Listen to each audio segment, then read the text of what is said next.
Hello friends, आज के इस वीडियो में हम सीखेंगे कैसे हम एक फ़ाइल को अपलोड करें using Axios in React, Vue, Angular और in any other framework that is based on JavaScript. So ये मेरा वीडियो कंटिन्यूएशन है उस वीडियो का जिसमें मैंने बताया था कि कैसे हम एक इनपुट टाइप फाइल को स्टाइल करें। तो अगर आपने मेरा वो वीडियो नहीं देखा है तो वो जाके देखें।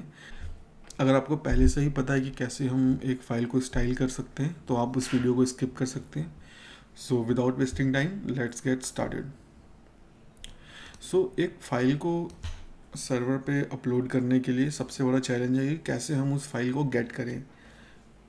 टेक्स्ट एरिया, डेट और इन सब के साथ काम करना बहुत इजी है। हम सीधे डॉट वैल्यू करके वैल्यूज़ को एक्सेस कर सकते हैं।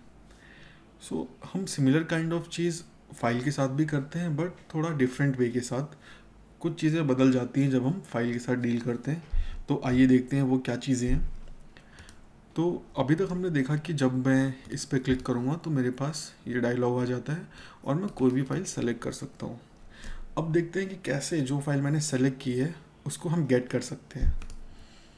तो उसके लिए मैं इंस्पेक्ट करता हूँ और कंसोल ओपन कर लेता हूँ, क्योंकि अब मैं चीज़ों को कंसोल करूँगा।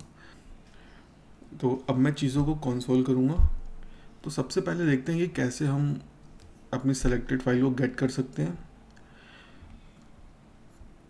मुझे ऑन चेंज इवेंट इम्प्लीमेंट करना पड़ेगा इनपुट टाइप फाइल में। जब भी हम कोई फाइल सेलेक्ट करते हैं तो ऑन चेंज इवेंट ट्रिगर होता है इनपुट टाइप फाइल में। तो सबसे पहले ऑन चेंज हम इम्प्लीमेंट करते हैं। अगर आप ये चीज़ रिएक्ट में कर रहे हो, व्यू में कर रहे हो, तो सिंटेक्स थोड़ा डिफरेंट होगा ऑन चेंज को इम्प्लीमेंट करने का। तो आप सिंटेक्स प्लीज़ अपने फ्रेमवर्क के हिसाब से लिखें। मैं इसको दे देता हूँ हैंडल फाइल अपलोड, क्योंकि ये सिंटेक्स सिर्फ जावास्क्रिप्ट स्पेसिफिक है। यहाँ से सब लैंग्वेज इंडिपेंडेंट है, आप ये कोड कहीं पे भी चलाएं चलेगा।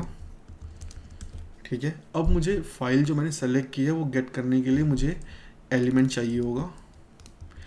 रिएक्ट एंड व्यू में अगेन आप रेफ यूज़ कर सकते हैं। मैं ये पूरा कोड कॉपी कर लेता हूँ। ठीक है, मेरे पास अब कोड आ गया। अब मैं इस एलिमेंट को लॉग करता हूँ और देखते हैं क्या है इसमें। जहाँ तक है HTML एलिमेंट होगा, बट फिर भी हम इसे देखेंगे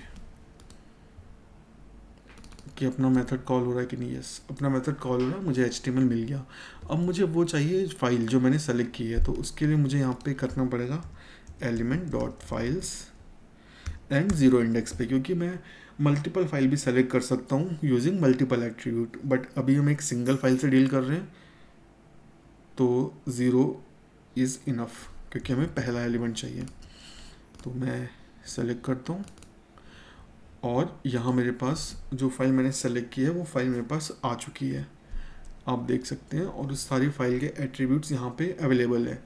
अगर अब मैं चाहता हूँ चेक करना कि भाई साइज़ कितना हो, तो मैं यहाँ पे सीधे चेक कर सकता हूँ, like element dot files zero dot size. इससे मुझे साइज़ मिल जाएगा और मैं कोई भी अपना चेक लगा के एरर मैसेज या पॉपअप शो कर सकता हूँ यूज़र को। सो सबसे पहले मैं इसको एक वेरिएबल में रख लेता हूँ, const file is equal to. Okay, अब मेरे पास फाइल आ चुकी है। अब बात आती है कि कैसे मैं इसको Axios या किसी भी लाइब्रेरी का यूज़ करके एक HTTP कॉल लगाऊँ। तो सबसे पहले हमें डेटा कंस्ट्रक्ट करना पड़ेगा सर्वर में भेजने के लिए। तो या तो मैं इसे जावास्क्रिप्ट का प्लेन ऑब्जेक्ट बना के भेजूँ, बट हमारे पास एक स्टैंडर्ड वे है using form data. So form data एक स्टैंडर्ड वे है फॉर्म का डेटा सबमिट करने के लिए। बिकॉज पहले क्या होता था कि हम पूरा ही फॉर्म सबमिट करते थे यूजिंग PHP, तो फॉर्म का जो डेटा था वो एक स्पेशल फॉर्मेट में सर्वर के पास जाता था। बट अब हमने डेटा जावास्क्रिप्ट ऑब्जेक्ट्स के रूप में शेयर या पोस्ट करना स्टार्ट कर दिया है, जिससे कि डेटा का फॉर्मेट और कई सारी चीज़ें बदल गई हैं। तो इन सबको एक कॉमन स्टैंडर्ड में रखने के लिए हम फॉर्म डेटा यूज़ करते हैं। सो मैं एक फॉर्म डेटा बना लेता हूँ, FD is equal to new form data.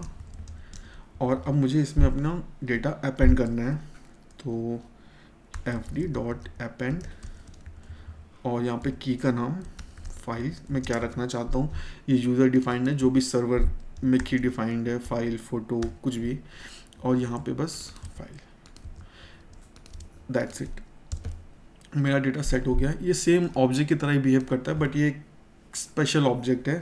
अगर आप इसे लॉग करेंगे तो ये आपका एम्प्टी दिखेगा, console.log fd, एक फाइल में सेलेक्ट करता हूँ, देखिए ये एम्प्टी दिख रहा है। इसका मतलब ये नहीं कि इसमें डेटा नहीं है, इसमें डेटा है, बट उसको एक्सेस करने का तरीका अलग है। कैसे? गेट, अगर मैं यहीं पे करूँ fd.get,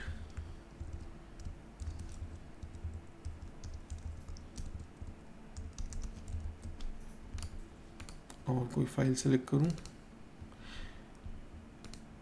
सी, ये मेरे पास ये जो लॉग है यहाँ से आया है fd.photo से। ये तो ये तरीका है फॉर्म डेटा से वैल्यूज़ गेट करने का।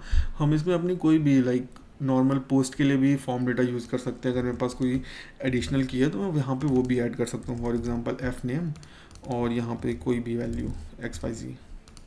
ओके, सो ये तो मैंने कंस्ट्रक्ट कर लिया अपना पैरामीटर। अब एक्सियोस से कैसे हम पोस्ट कॉल लगाएं, उसके लिए सिंपल है।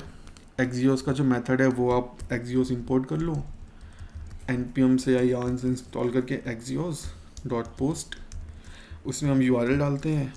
URL आप कुछ भी डाल दो, पैरामीटर्स मेरे रेडी हैं fd, एंड आपको एक स्पेशल हेडर सेट करने की ज़रूरत है। This is a must have step, headers. और हमें एक हेडर सेट करना है कंटेंट टाइप। हमें सर्वर को बताना पड़ेगा कि हम एक फ़ाइल भेज रहे हैं। यहाँ पे आएगा multipart /form data, that's it. एक फ़ाइल को अपलोड करने के लिए हमें इतने ही काम करने हैं। फाइल को गेट करो कैसे? ऑन चेंज इवेंट से। ऑन चेंज इवेंट से आप कोई भी एक फंक्शन कॉल करो, उसमें आप जो आपने फाइल इनपुट टाइप फाइल बनाया उस एलिमेंट को गेट करो यूजिंग ID और रेफ। उसके बाद आप फाइल निकाल लो एलिमेंट डॉट फाइल से, फॉर्म डेटा बना लो, पैरामीटर सेट कर दो, और एक्सियोस में पोस्ट मेथड में डेटा सेंड कर दो यूजिंग दिस हेडर।